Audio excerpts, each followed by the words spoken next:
Hey there, classic comic collectors. As always, I'm Scott Harris King, and today I'm doing something I haven't done in a long time. Yes, it is a Longbox Archaeology, and I do have some idea what's in this box, but I'm not entirely sure because basically it's filled with indie comics. As you know, I started making my own comics in 2018. First issue of my series of Crime Busters came out in 2019, so it's been 5 years. Since then, I've bought a bunch of indie books, and by indie I mean self-published creator books, right? Mostly from Kickstarter, but also quite a lot at conventions. Anytime I go to conventions, I go to Artists Alley. I want to support my fellow artists, so I buy a bunch of stuff there. And I haven't really been good at sorting them. I've actually got behind me one of those giant piles is a giant pile of other creator-owned books because I ran out of room in this box. What I've been doing for the last 5 years is buying them, reading them, and then sticking in this box. And so they're in like no particular order, and that's got to change. So I'm going to be taking these out and sorting them into 3 categories. Self-published indie books I got off a Kickstarter, self-published indie books I got at conventions, and then everything else, because I think there are a few 80s, like indie boom 80s books that are mixed in here. So the only thing that I know for sure is in this box is the only part that's sorted is right at the beginning. We got Miskatonic High, a series I've talked about quite a lot. It's basically like if Archie were to meet Cthulhu. It takes place at a high school where there's all this magic and stuff like that. And issue 23, I think, is on Kickstarter. All 23 issues have been put out through Kickstarter, plus a bunch of specials. So it's basically sort of more regular than even going to the comic store. With the big 2 these days, you never know when or what's going to come out. But Miskatonic High, it's like clockwork. So I've got the full run here, but other than that, I'm not 100% sure. I'm going to pull them out of the box, show them to you, and then I'm going to sort them as we go. So why don't we get started here? First out of the box, it's Bad Cop versus Good Cop #1. This is by Niall and Calvin Hennick. And Niall, when he started the series, I think he was 9. I've got a couple different versions of this. So let me see. Yeah, here's another one. I knew that this one was in here somewhere. It's oversized. This is the original version of issue 1, which, as you can see, was basically photocopied and stapled together. And then basically they took that and then they did the color cover and printed it up. So I've got both of those versions. I'm sure we'll see more copies of Bad Cop, Good Cop as we go through this, because I'm pretty sure I have all the ones they put out so far. I see them a lot at local conventions. These are ones that I've gotten at conventions from them in person, although I believe they have done a couple Kickstarters as well, but I'm putting those in my convention pile. Okay, so this is sort of borderline indie book. It's more like somewhere between self-publish and an indie publisher, and it's from Comic House, and it's the 2001 issue of Captain Canuck, which features Crime Buster. And so they've been threatening for years and years to do a whole universe where they're having all these series that are supposed to have Crime Buster in them, and I've got a couple of them here mixed in that I've gotten where they've actually published. But most of their stuff that they keep talking about this stuff, like they announced, they only put out the first 2 issues of their flagship series, which is like Comic House Presents, but they had solicited like 12. So they kept coming out in previews saying it was going to be published, and it never was. So we're going to put this over here. We're putting that in the 80s indie book pile. Even though it's not from the 80s, it's got that sort of like small publisher feel rather than indie feel. Okay, here we are. It's the Rockford High Mystery Society #1. I love, as you know, with the Crime Busters, I love these sort of teen or kid detective books. And so this is right up my alley. I got this at Mice last year, I think. So that'll go in the self-published category. Whoops, I dropped it on the floor. Sorry about that. That was unintentional. Let's see, we got here. Okay, next up it is 10, #1. This is a variant cover. Now, this is a book, again, where it's a local creator here in the Boston area.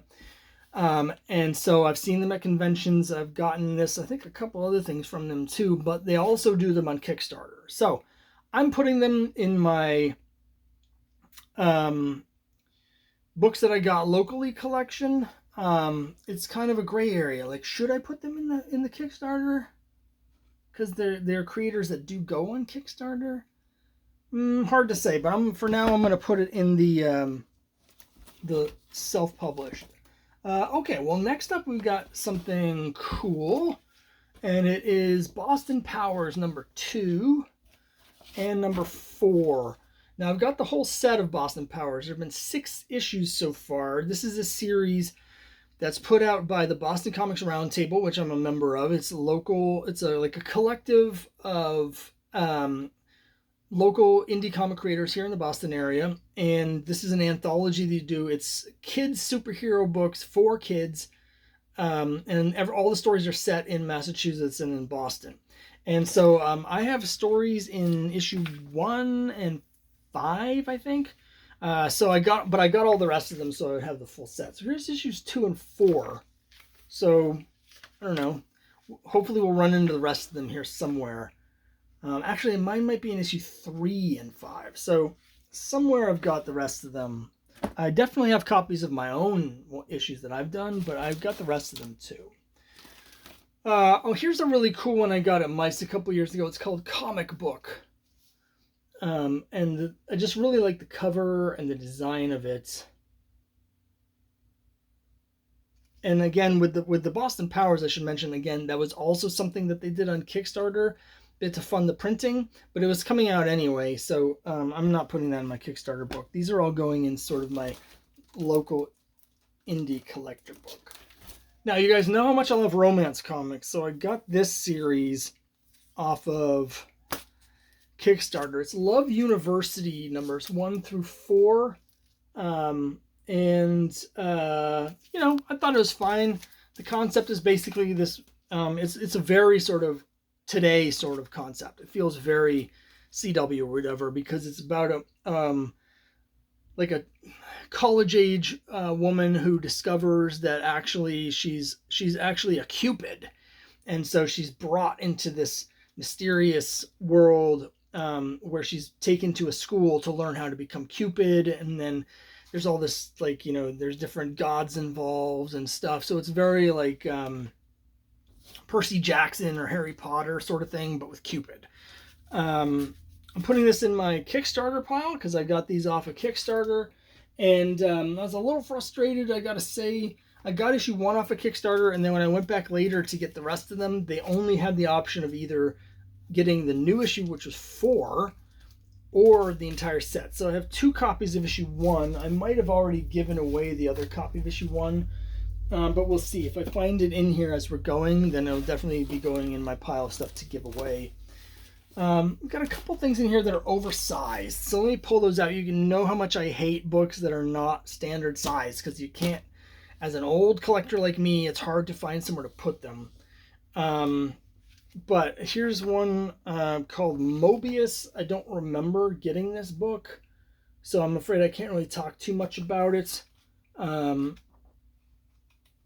But I'm sure that I got it at Mice. I might have got this at the Outdoor Mice. They did one year during COVID. They did it outdoors, and I think I got it there.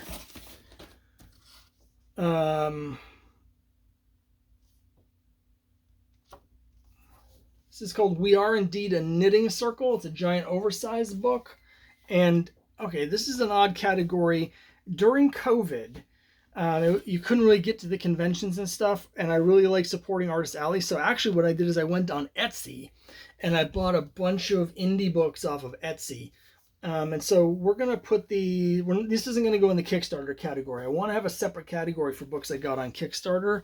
So we'll put that in the sort of convention pile, even though I didn't buy it at a convention. Here's a book I got on Kickstarter. It's really cool. It's called The New Amsterdam Game. The story is called Gooseberry's Midnight Ride, and I really love the premise of this.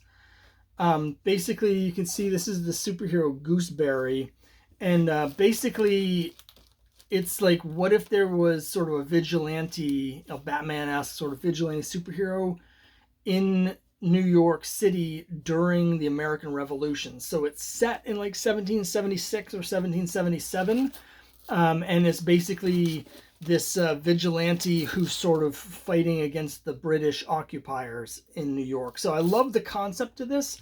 So I had to get it when I saw it on Kickstarter. I also cross-promoted with the creator, so that's another reason that I got that.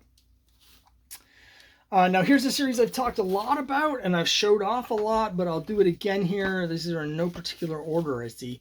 Let me put this one in the front because this is the first one. It's the Sentinels from Roy Johnson.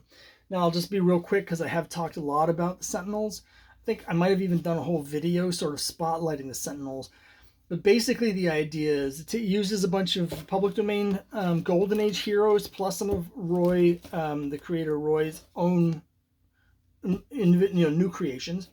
But the idea is, what if these Golden Age characters hadn't been canceled in the late 40s, but they continue to be published and had like a Silver Age revival, just like Marvel and DC did. So the idea is that in like 1961 or 63 or something, this series called The Sentinel started that had these Golden Age characters continuing their adventures, but in the Silver Age. And then the idea is, what if the series continued to be published into the 1980s? So we have this sort of Copper Age style Sentinels. The first issue you can see is number 267. And so it basically, when you read this, it's like you're going to a spinner rack, and it's like an issue of Justice League or something off of this that you're getting off the spinner rack in like 1985.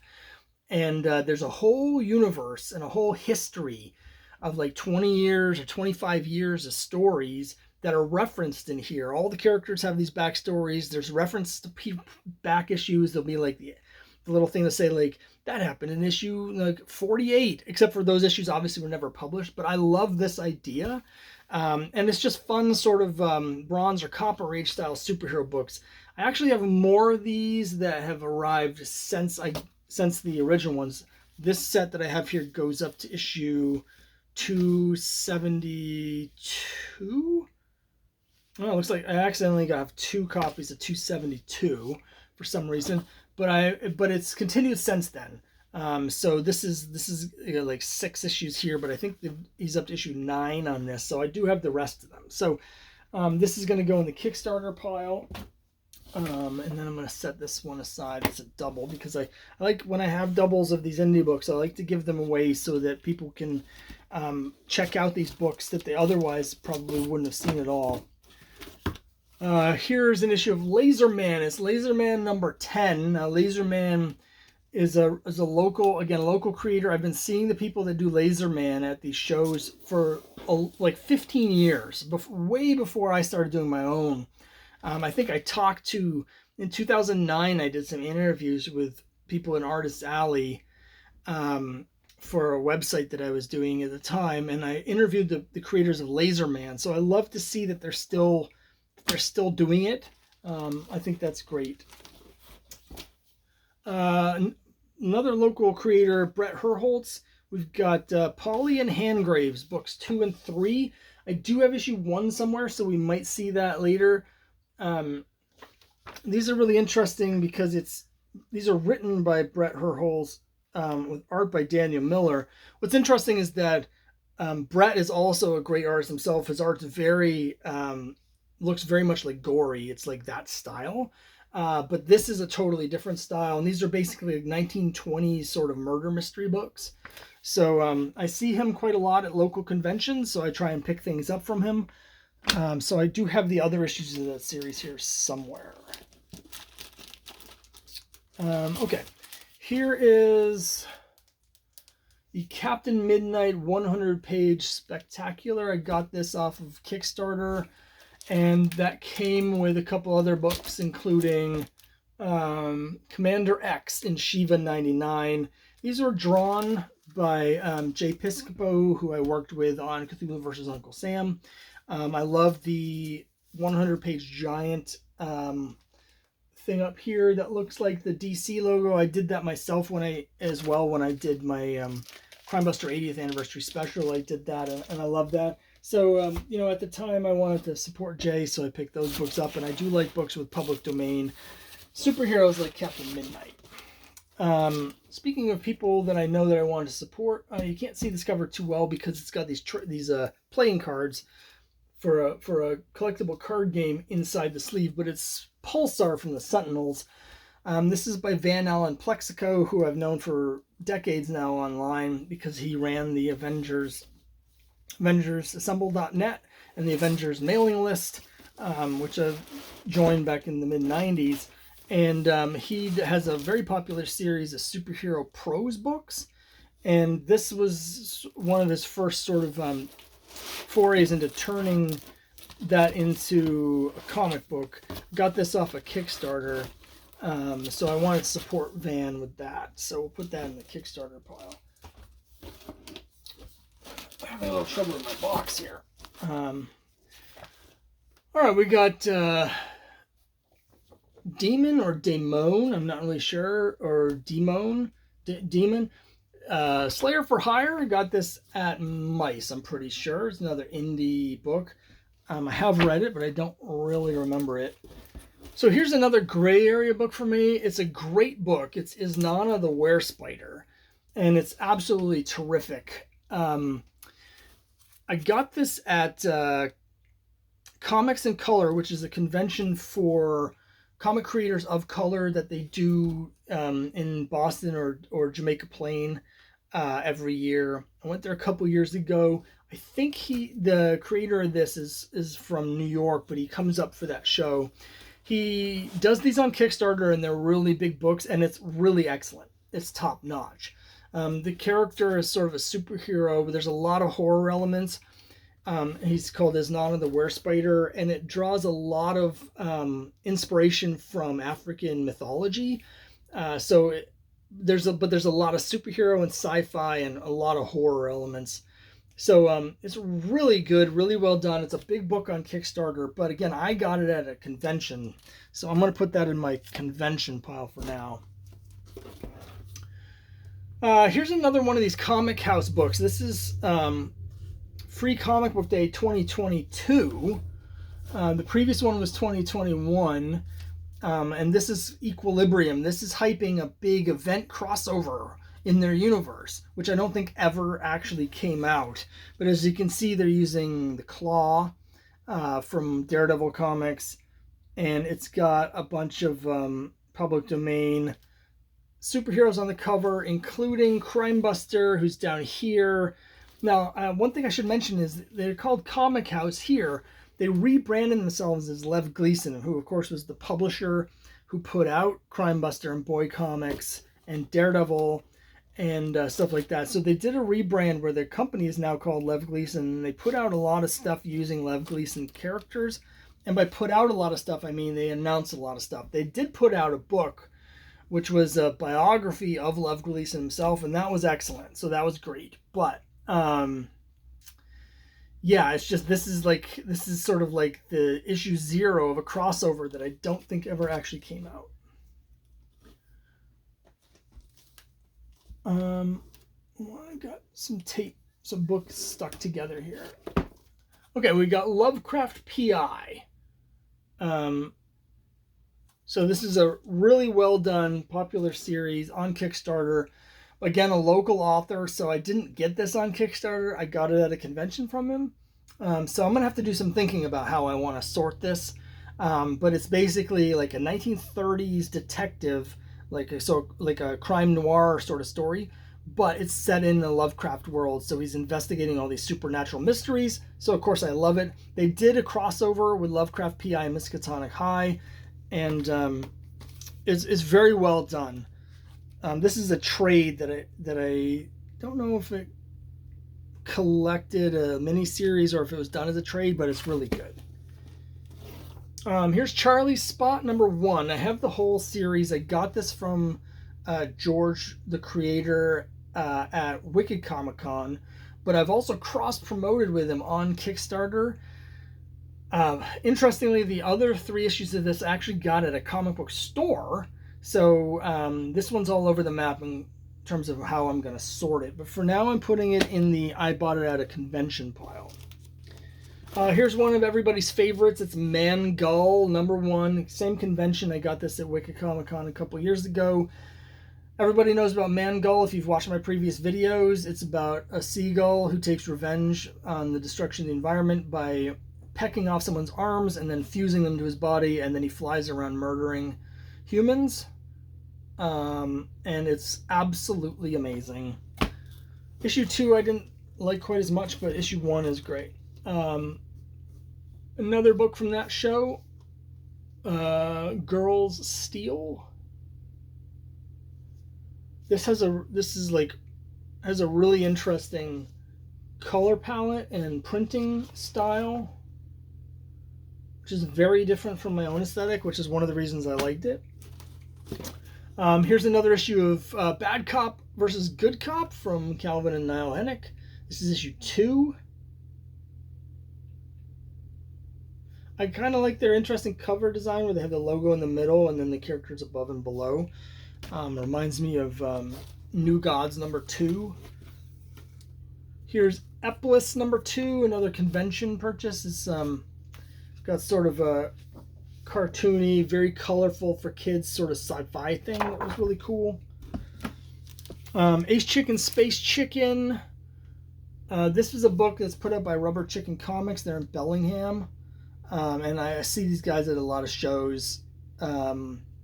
So I'm pretty sure I picked this up at one of their shows, but they also sell it at their store. So, but I got that at the convention. Jumbo Titan X #2, which is a giant robot comic. And this was, again, Wicked Comic Con. This was actually like a free comic for everybody at Wicked Comic Con. Jack Holder. So this is the following case book. I got this at a convention from Jack, but I actually do a lot of cross promotion with Jack. So he's someone that, again, is another local creator, because we have a ton of local creators here in the Boston area. But he's also in some Kickstarter groups that I'm part of online. So we've done cross promotion several times when our comics happen to be live at the same time. So I picked, this is one though that I didn't see on Kickstarter. I picked it up from him at a show. Okay, here's another issue of Boston Powers. So we got issue 5 of Boston Powers. Again, I have all 6 issues. It's just a matter of getting them all in the same place. So that'll go in the convention pile again. This is a really cool fantasy comic. It's Soraya the Death Dealer. Now, it's issue 1, but in this bag is also issue 2. And this is something I actually got off of Instagram. So this is someone whose work I was seeing on Instagram. And it's a very sort of 80s indie vibe in terms of the art. And it's it's a warrior woman with a sword, but there's some magic, but there's also a little bit of sci-fi. It's very Conan the Barbarian, but very lo-fi 80s indie vibe with the art and just the style. Everything about it is like it came out in 1986. So, and that's when I got into comics. So I do have a soft spot for that style.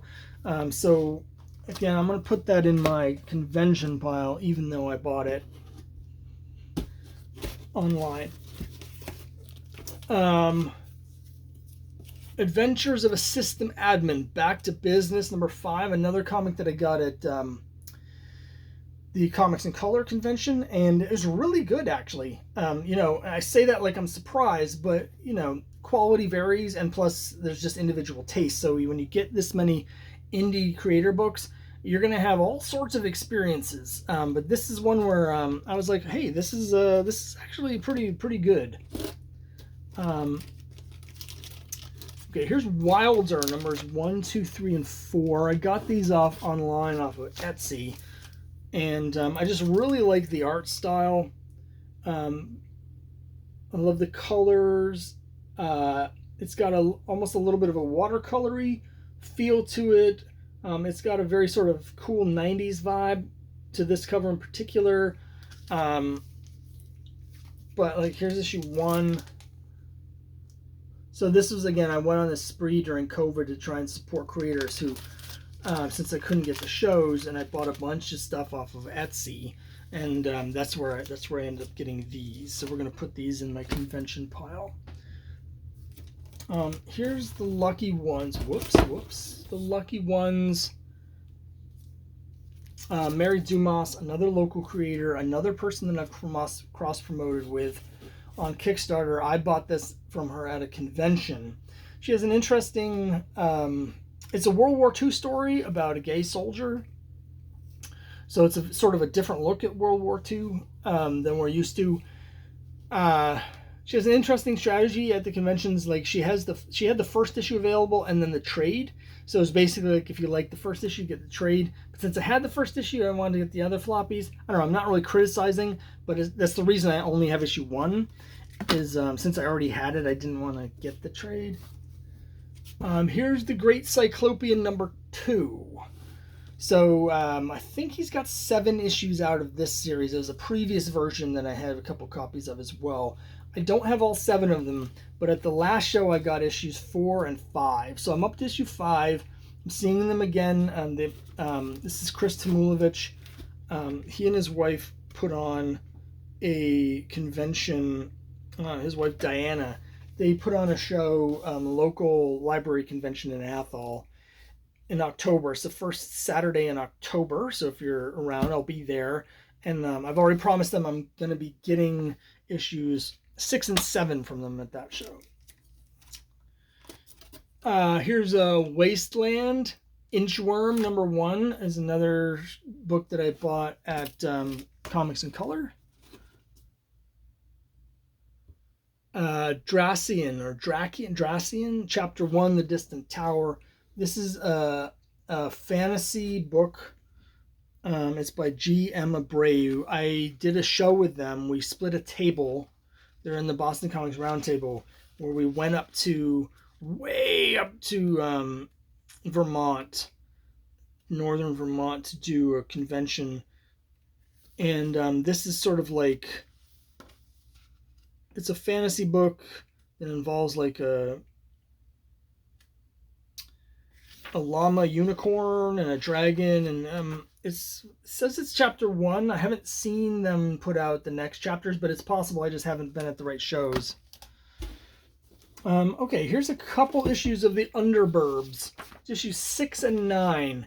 Now, I love it when indie creators stick with the books. Underburbs is a series that, again, this is another book where way back in 2009, I had interviewed the people doing Underburbs, and they were around, I don't remember what issue they were on at the time, but it was low numbers.